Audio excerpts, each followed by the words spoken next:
Shout out from Albay. Si RJ, mahilig sa manok dati. Binilan ko na siya ng motor. Tapos, nung first time niyang drive, natumba siya, napaso yung ano niya, yung hita. Wala nun, hindi na nag-drive. Nakatambay na yung motor niya tambay lang sa grahe. Tagtao nata. Kasi busy siya sa ano niya, yung mga manok. Pag galing niya sa school, diretso sa manok. Nung naglaro ako ng enduro, tapos may pambata, yung walang ham, walang lipad, yung flat track lang. Sumama siya bigla, sabi niya, sama ako. Sige. Sumali siya, naka-third siya. Tapos doon, nag-start siya, 12 years old. Pabili na siya ng motor. Hindi ko naman siya pinilit nung una pinabayaan ko lang.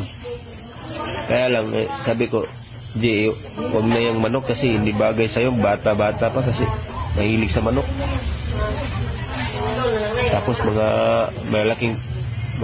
matatanda na yung mga kasama niya. Pininta ko nga, si RJ parang dinala niya lahat. Kausapin mo ng matanda rin. Kausapin mo ng bata rin. Parang dinala niya na lahat. Bata, matanda. Package na. Kaibigan niya yung matanda, kaibigan bata, mayroon din yun. Iba yung bata, di ba? Bata lang yung mga kaibigan. Pero si RJ, mga matanda, kaibigan niya yun. Pinakids na ba? Kasi siguro, doon lang siya. Doon lang talaga si RJ. Tandahanin natin ang kwento. May magandang kwento doon sa pagka-aksidente niya. Bibitinin muna kayo.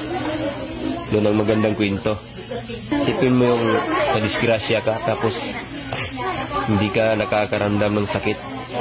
Isipin mo ganun. Parang hindi siya yung tumatanggap sa sakit, sa pinsala niyang natamo. Hindi niya nararamdaman. Kaya kita ko talaga sa mukha niya na parang hindi na si RJ. Tapos yung bali, hindi na makita sa x-ray. CT scan. Tapos tumayo pa si RJ. Hospital. Ayaw pa niya siya lang mag-isa tumayo. Hala nga Gidala dyan, wala lago ikuan, gidala dyan po na sa dako nga hospital. Dinala ko pa rin sa malaking hospital kasi alam mo pag yung anak mo kahit saan hospital kung